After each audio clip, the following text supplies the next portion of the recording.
இன்னைக்கு நம்ம செய்ய போகிறது மீன் குழம்பு. மீன் குழம்பு செய்கிறதுக்கு நான் மீன் குழம்பு மசாலா அரைச்சி வச்சுருக்கிறேன். அதில் ஒரு 3 ஸ்பூன் சேர்க்குறேன். அப்புறம் 1.5 ஸ்பூன் தனி மிளகாத்தூள் சேர்க்குறேன்.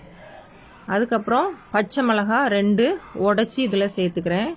ஒரு எலுமிச்சம்பழம் அளவு புளியை ஊற வச்சுருந்தேன், அதோட தண்ணி சேர்த்துக்கிட்டேன். இப்போது மிக்ஸி ஜாரில் தேங்காய், கொஞ்சம் சின்ன வெங்காயம், ஜீரகம், அப்புறம் ஒரு தக்காளி, இதெல்லாம் நல்லா ஃபைன் பேஸ்ட்டாக அரைச்சி அதையும் இது கூட சேர்த்தாச்சு. இப்போது தேவையான அளவு கல் உப்பு போட்டிருக்கேன். அப்புறம் தண்ணி உங்களுக்கு எவ்வளோ தேவை அப்படிங்கிற கன்சிஸ்டன்சியை பார்த்துட்டு அதுக்கு தகுந்தாப்பில் அட்ஜஸ்ட் பண்ணிக்கோங்க. இப்போ டைரெக்டாக இதை அடுப்பில் வச்சு ஸ்டவ் ஆன் பண்ணியாச்சு. இப்போ குழம்பு நல்லா கொதித்து வரணும். இது ஒரு 15-20 நிமிஷம் நல்லா கொதிச்சாதான் அதில் உள்ள மசாலா வாடை நல்லா போகும். அதனால அது நல்லா கொதிக்க விடுங்க. இப்போ நல்லா கொதித்து குழம்பு மசாலா ஸ்மெல் போயிட்டு கொஞ்சம் வத்தி வந்திருக்கு. இனி தான் நம்ம இதில் மீனை சேர்க்க போகிறோம். நான் சங்கரா மீன் எடுத்து வச்சுக்கிறேன், ஃப்ரெஷ்ஷான சங்கரா மீன்.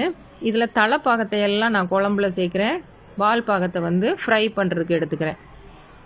குழம்புல நம்ம மீன் துண்டை சேர்த்ததுக்கு அப்புறமா ஃப்ளேமை கொஞ்சம் கம்மி பண்ணிடணும். மீடியம் ஃப்ளேம் அல்லது சிம்மில் போட்டுட்டிங்கன்னா நல்லா குழம்பு வற்றி எண்ணெய் பிரிஞ்சு வந்துடும். இப்போ மீன் குழம்பு ரெடி ஆயிடுச்சு.